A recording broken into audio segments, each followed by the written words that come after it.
Ciao a tutti amici di Matto Scacco, ben ritrovati, siamo subito pronti per vedere una nuova e interessante partita. La partita in questione è stata giocata pochi giorni fa all'interno della Coppa Campioni tra club. Con il bianco abbiamo un giocatore slovacco di nome Nickel e con il nero un maestro internazionale francese di nome Miralles. La partita è andata così, quindi è 4-5, siamo nel pieno dell'apertura siciliana, apertura abbastanza comune e abbastanza frequente, dove il bianco, come sempre o come spesso fa, gioca a cavallo F3 per sostenere la spinta in D4. Il nero gioca a D6, quindi arriva a D4 sulla scacchiera e dopo la cattura il bianco riposiziona il cavallo al centro. È importante ricordare che spesso il bianco, per cercare di avere un po' più di spazio, gioca la mossa C4 e limitare quindi il nero nel preparare e nel cercare di realizzare la spinta in D5. E allora il nero, per essere un po' più preciso nell'ordine di mosse, gioca spesso cavallo F6 con l'idea di attaccare il pedone, quindi cercare di obbligare il bianco, o comunque fare in modo che il bianco posizioni rapidamente un cavallo in C3, dunque la spinta in C4 non sarà più possibile da realizzare e quindi il cavallo in C3 difenderà il pedone centrale. A questo punto il nero in partita ha sviluppato il suo cavallo in C6, dunque alfiere C4 sulla scacchiera. Alfiere C4 è un'idea abbastanza frequente nella siciliana. Questo alfiere cerca sempre di puntare la casa F7. Ancora non sappiamo bene che tipo di sviluppo voglia fare il nostro avversario, però un alfiere in C4 potrebbe creare sempre fastidi su F7 o comunque su questa diagonale, ad esempio E6, che è poi la mossa giocata in partita, e spesso potrebbe essere un obiettivo nel quale il bianco cerca di sacrificare un suo pezzo leggero per poi prendere iniziativa. Ok, chiaramente non è questo il caso, perché questo alfiere in C8 è abbastanza forte lì in quella posizione per difendere e tutto quanto. A questo punto la partita prosegue e il bianco ha giocato una mossa molto solida quale arrocco corto. Alfiere 7 dunque sulla scacchiera, e si può intuire che anche il nero voglia roccare corto, quindi sembrerebbe una partita veramente molto, molto piatta, molto tranquilla, in cui entrambi i giocatori, a differenza di altre varianti della difesa siciliana, decidono di arroccare sullo stesso lato della scacchiera e allora si eviteranno quegli attacchi di pedone con i tipici arrocchi contrapposti.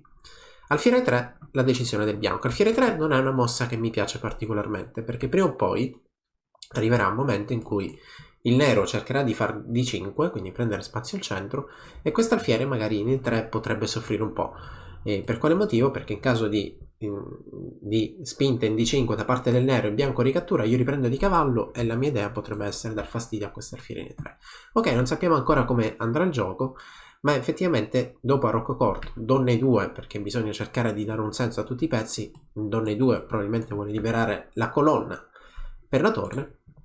Dopo donna E2 il nero cerca di pianificare la spinta in D5, questa è senz'altro la sua idea. Quindi abbiamo A6, l'idea potrebbe essere B5, far indietreggiare i pezzi del bianco dal lato di donna per poi realizzare quella spinta centrale. A6 è una mossa elastica, A6 vuole anche evitare che il bianco possa saltare in B5 per dare fastidio in alcune varianti al punto D6, e cosa molto importante, e non fa ben capire se questa spinta in B5 si voglia realizzare oppure no.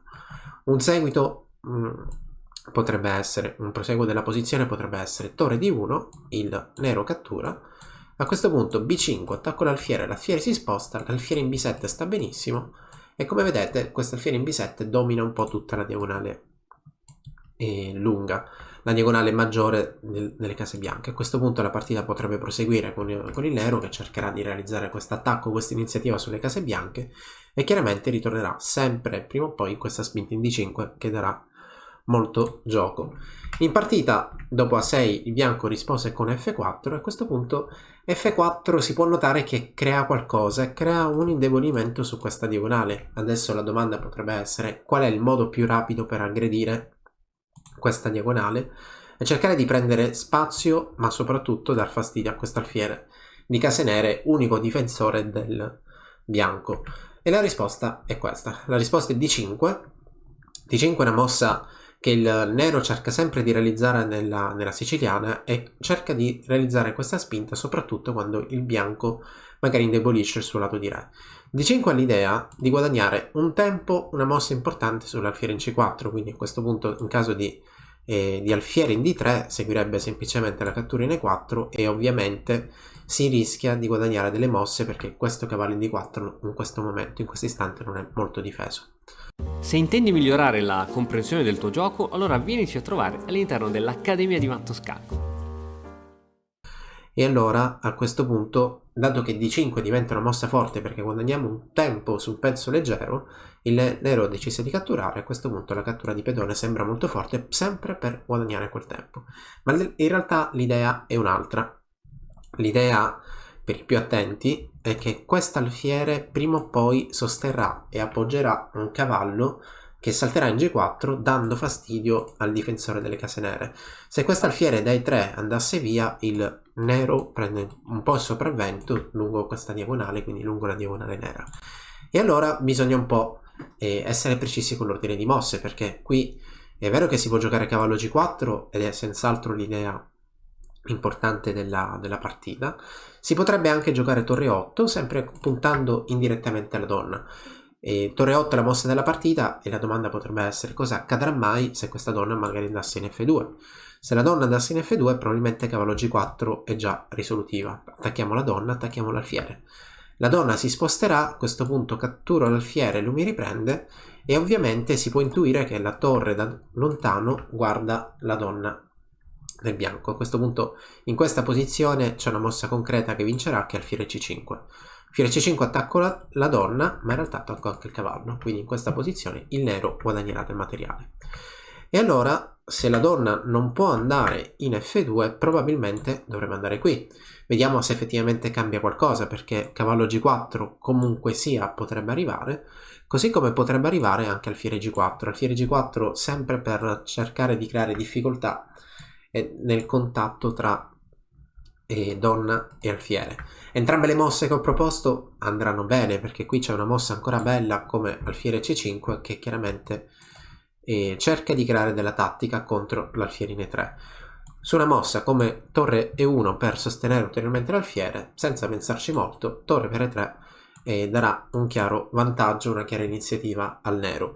Ok, posizione interessante perché appunto dopo D5, quindi adesso che sono tornato molte mosse indietro, D5 il bianco effettivamente si ritrova con un alfiere in E3 e con una mancanza di spazio al centro che effettivamente permettono al nero di prendere sopravvento. Torre 8 è molto forte perché guarda a distanza la donna, H3 per impedire che il cavallo salti in G4, ma a questo punto alfiere C5. Alfiere C5 minaccia di vincere perché la cattura in D4 è abbastanza forte.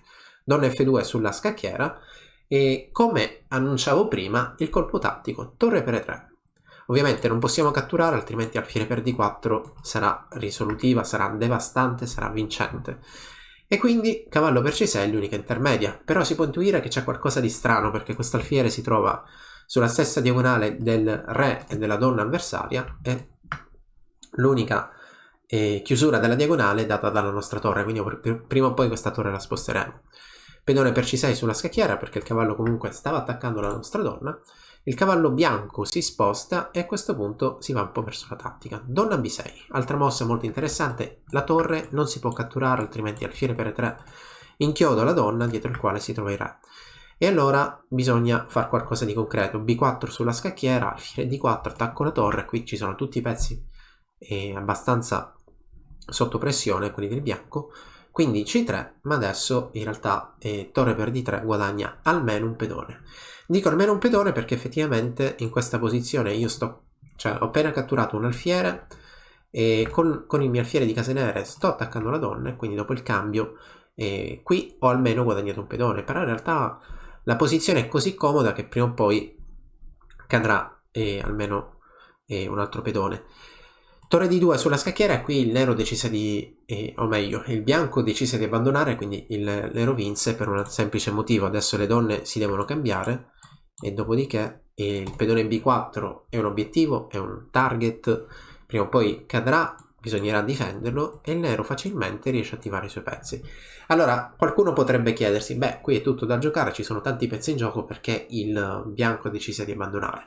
Bianco probabilmente decise di abbandonare perché non era soddisfatto della posizione raggiunta e non era soddisfatto anche del fatto che non abbia controgioco. In questa posizione il bianco non ha molto controgioco e stava comunque giocando contro un giocatore professionista, quindi dava per assodato per certo il fatto che poi il nero, il maestro internazionale Miralles, riuscisse a concretizzare.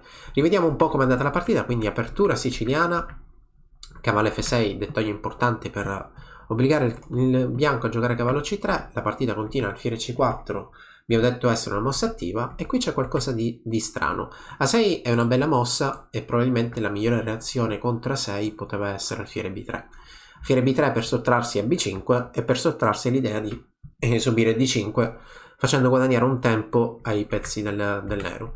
La partita dunque è continuata in questo modo: D5 sulla scacchiera, torre 8, mossa tattica che alla fine guadagnerà del materiale, coordinando la torre con l'alfiere lungo questa diagonale, ed effettivamente così va, e così accade che il bianco perde almeno un pezzo, o meglio scusate, perde almeno un pedone e si ritrova in una situazione così difficile che poi lo porterà all'immediato abbandono. Per quale motivo? Perché ha un pedone in meno, senza controgioco, in una posizione molto difficile contro un giocatore professionista. E ora, per continuare, che cosa posso fare? Beh, innanzitutto ti consiglio di iscriverti al nostro canale in modo tale da non perderti le nuove video lezioni. E poi puoi vedere il video che è stato più cliccato in questa settimana. Ci vediamo, ciao!